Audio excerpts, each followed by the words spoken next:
Hello everyone. अब हम exercise 4.1 के सेकंड क्वेश्चन का फर्स्ट पार्ट करेंगे। ये क्वेश्चन गिवन है जिसमें एक रेक्टेंगुलर प्लॉट है, उसमें हमें लेंथ गिवन है, ब्रेथ गिवन है। तो ब्रेथ को हम x मान लेते हैं, लेंथ गिवन है, एरिया गिवन है जिसका 528 मीटर स्क्वायर। एरिया क्या होता है रेक्टेंगल का? L into B. 528 दे रखा है, लेंथ इंटू ब्रेथ। अब आगे क्या दिया है? The length of the plot is 1 more than twice its breath. Length क्या है? लेंथ है हमारी 1 मोर, 1 ज़्यादा, ट्वाइस इट्स ब्रेथ, ब्रेथ के ट्वाइस यानी 2 टाइम्स ऑफ ब्रेथ्स के 1 मोर यानी 1 ज़्यादा इससे। ये हमें लेंथ गिवन है। अब ये जो हमें लेंथ और ब्रेथ गिवन है इसको इस फॉर्मूले में पुट करेंगे। तो लेंथ क्या है? 2x + 1, ब्रेथ है हमारी x इक्वल्स टू 528। ये क्या हो गया? 2x square plus x equals to 528। 2x square plus x minus के 528 इक्वल्स टू 0। हमें इसकी क्वाड्रेटिक इक्वेशन बनानी थी, बन गई। नाउ अब इसका second part, the product of 2 consecutive positive integer. Consecutive positive integer कौन से होते हैं? जैसे कि 2 और 3, यानी एक के बाद जो एक आते हैं। जैसे 3 के बाद 4 आता है तो ये 3, 4 कंसेक्यूटिव है। 4 के बाद 5 आता है, 4 और 5 कंसेक्यूटिव है। तो जैसे लेट कर लेते हैं 1 पॉजिटिव इंटीजर, मतलब उनमें से एक है जो स्मॉलेस्ट है वो है x, और जो अनदर होगा वो क्या होगा? उससे एक ज़्यादा यानी x + 1।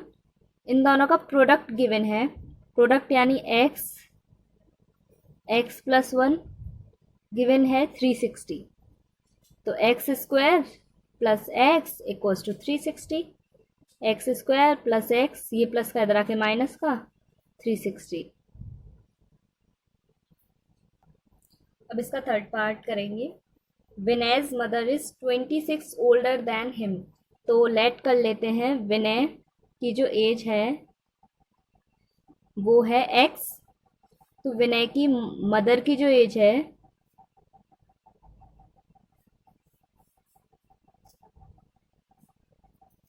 वो कितनी है? 26 ईयर ओल्डर, यानी x + 26 ज़्यादा है विनय से।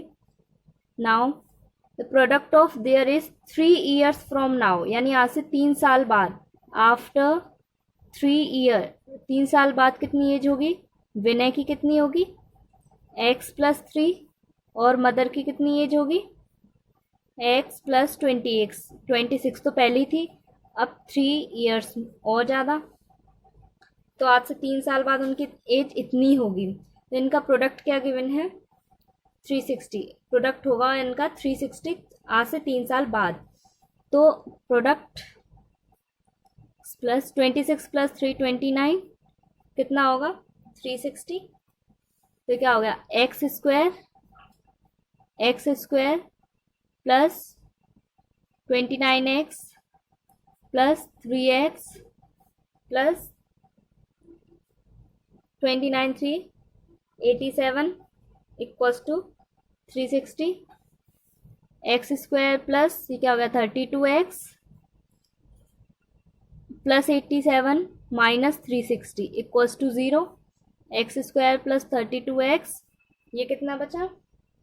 माइनस के 273 इक्वल्स टू 0। तो हमारी क्वाड्रेटिक इक्वेशन ये बन गई।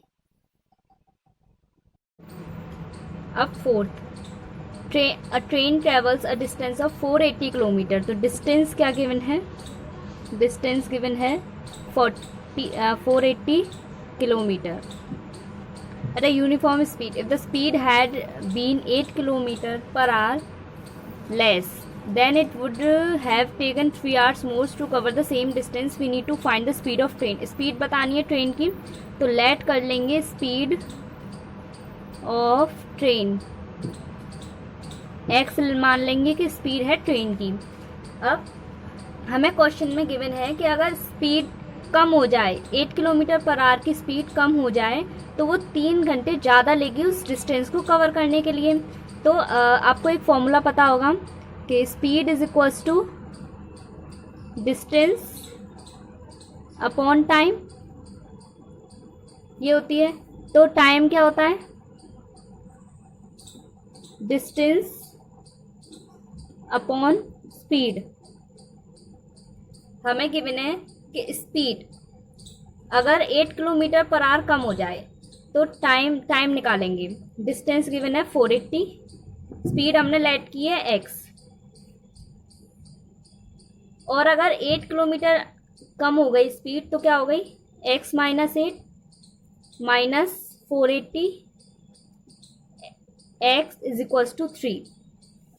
ये क्या है, इतनी डिस्टेंस थी, इतनी स्पीड में कवर कर रही है, मतलब स्पीड में से 8 कम हो गई, यानी 8 किलोमीटर पर आवर की स्पीड कम हो गई, x माइनस 8 स्पीड हो गई। तो अब स्पीड कम हो गई है तो टाइम ज़्यादा कवर करेगी, तो ये वाला टाइम ज़्यादा होगा। ये डिस्टेंस पहले इतनी कवर कर रही थी, 480 डिस्टेंस कवर कर रही थी x की स्पीड से, तो ये वाला टाइम इस वाले टाइम से कम होगा। तो अब 3 आवर्स ज़्यादा लग रहे हैं, यानी ये कितना ज़्यादा है, इससे 3 आवर्स ज़्यादा है। तो इसलिए इसमें से जब इसको माइनस करेंगे, यानी ये वाला जो टाइम होगा 3 आवर्स ज़्यादा होगा इस वाले टाइम से। ठीक है, अब इस इक्वेशन को सॉल्व करेंगे। x minus 8 x 480, x minus 8 से x माइनस 8 गया था, x बचा 480, x माइनस 8, x से x कैंसिल तो x माइनस 8 बचा, is equals to 3। 480x minus 480x minus minus plus, ये क्या हो गया, 8 8 जा 64 की 4 कैरी 6, 32 प्लस 6 38, यहाँ पे डिवाइड में x minus 8 x equals to 3, 4 8 इससे कैंसिल हो गया, 3840, ये क्या हो गया, X square minus 8x is equals to 3, 3840 is equals to 3x square minus के 24x।